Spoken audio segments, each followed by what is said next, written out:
কাঁচকলা আলু রান্না করার জন্যে একটু কাঁচকলা আলু কেটে ধুয়ে রেখেছি, মাছ ভেজে রেখেছি, আদা বাটা, লঙ্কা, লঙ্কা গুঁড়ো, হলুদ, নুন, আর এখানে জিরে, ধনে, গোলমরিচ এটা কড়াইতে তেলে রেখেছি। এটাকে শুকনো কড়াইতে তেলেছি, কোনো তেল ছাড়াই এটাকে শিলে বাটবো, বেটে তোমাদের দেখাবো কীভাবে আমি রান্না করছি। এদিকে মাছ ভাজা হচ্ছে, অলরেডি মাছ ভাজা হচ্ছে, দেখতে পাচ্ছ? এদিকে জিরে, ধনে, গোলমরিচ আমি গুঁড়ো ভেজে রেখেছিলাম, সেটাকে আমি বেটে নেবো।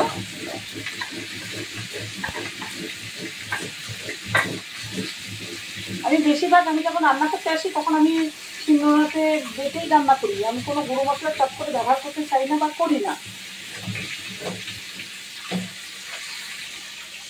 এই যে আমার মশলা বাটা হয়ে গেছে, এর মধ্যে আছে জিরে, ধনে, গোলমরিচ শুকনো কড়াইতে ভেজেছি, ভাজার পরে এটাকে বেটে নিয়েছি। দেখতে পাচ্ছ? এই যে অল্প মশলা দিয়ে আজকে আমি রান্না করবো কাঁচকলা আলুর তরকারিটা।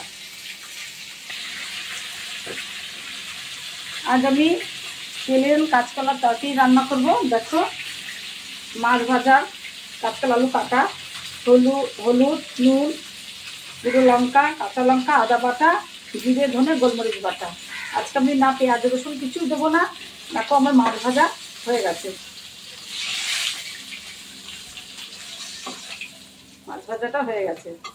প্রথমে আমি দুটো কাঁচা লঙ্কা ভেজে তুলেছি, সেই তেলেই আমি তেজপাতা দিলাম, তারপরে আমি এই দুটো কাঁচা লঙ্কা দিলাম। কাঁচা লঙ্কা দেওয়ার পরে আমি কাঁচকলা আলু দিয়ে দিলাম। কাঁচকলা আলু দিয়ে জ্যান্ত মাছের ঝোল সত্যি খেতে খুব ভালো লাগে যদি সেভাবে রান্না করা যায়। তাই না, আমি খুব একটা রসুন পেঁয়াজটা পছন্দ করি না। আমি যখন রান্না করি এইগুলি দিয়েই করি।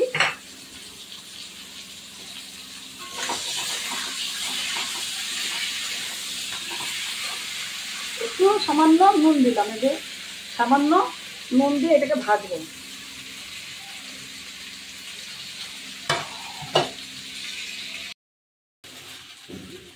আমার কাঁচকলা আলু ভাজা হয়ে গেছে, কিন্তু আমার টমেটোটা দিতে ভুলে গেছিলাম বলে এই যে টমেটোটা কেটে দিয়ে দিলাম।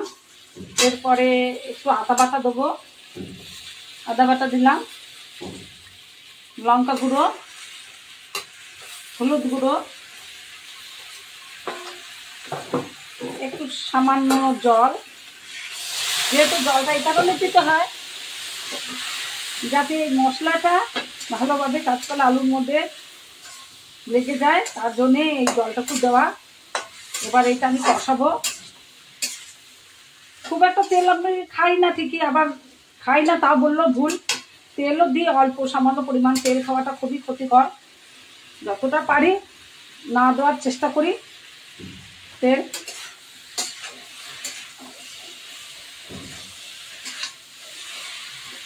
এটা হচ্ছে বেশিরভাগ বাংলাদেশি রান্না এটাকে বলে। বাংলাদেশে এইভাবেই রান্না হয় বা বাঙালরা এইভাবেই রান্না করে খায়।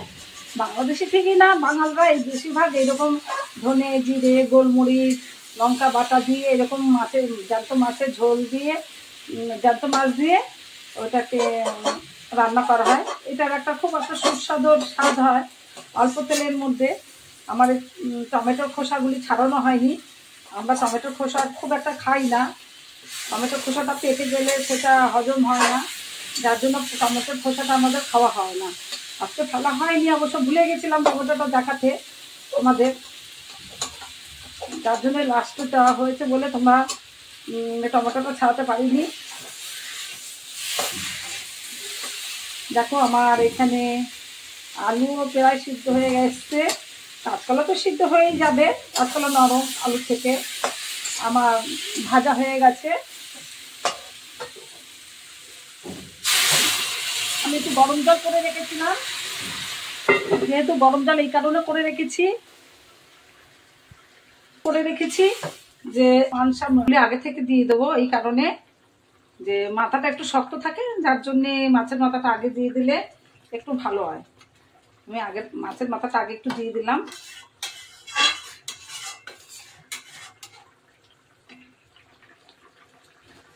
আমরা তরকারি দুফোড়ন খাই, যার জন্য আমার তরকারিটা এখন প্রায় হয়ে গেছে। আমি এবার তরকারিটা নাবিয়ে একটু ফোড়ন দিতে হবে।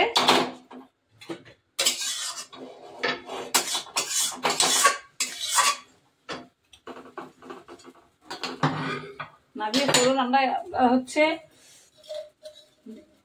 অল্প সামান্য তেল দিলাম। তেলটা গরম হতে যা সময় লাগবে। তেলটা আমার গরম হয়ে গেছে, এর মধ্যে আমি গোটা জিরে একটু দেবো। এই যে গোটা জিরে,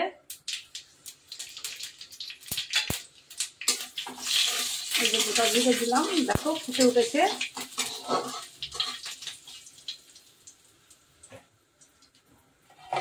মাছটা এই কারণে কড়াইতে দিয়ে দিচ্ছি যাতে তেলটা ছিটে না যায়, ওই জন্য এই কড়াইয়ের মধ্যে আমি মাছটা দিয়ে দিচ্ছি।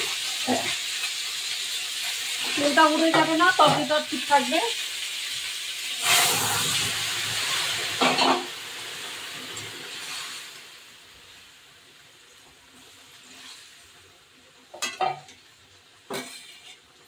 জিরে বাটা ছিল, জিরে ধনে গোলমরিচ একটা বাটা ছিল, সেটা আমি দিয়ে দেবো।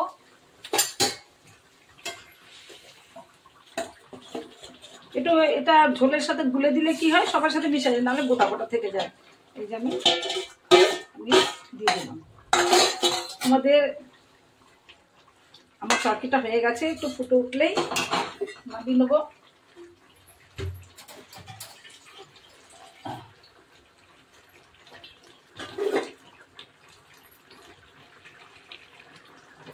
তরকারিটা আমার টকবক টকবক করে ফুটে উঠেছে, দেখো কত সুন্দর ফুটছে।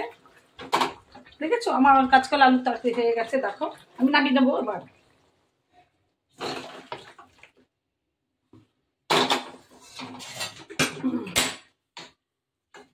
কি জানি গলায় কি হয়েছে, গলাটা শুধু আটকে যাচ্ছে বাবা। দেখো আমার কাঁচকলা আলু মাছের ঝোল হয়ে গেছে। তোমরা কে কে খাবে চলে এসো। তোমরা এভাবে কাঁচকলা আলু জ্যান্ত মাছের ঝোল করে খেয়ে দেখো, খুব ভালো লাগবে, খুব টেস্ট লাগবে। আমার রেসিপিটা যদি ভালো লাগে লাইক কমেন্ট শেয়ার করে দিও। Tata bye bye.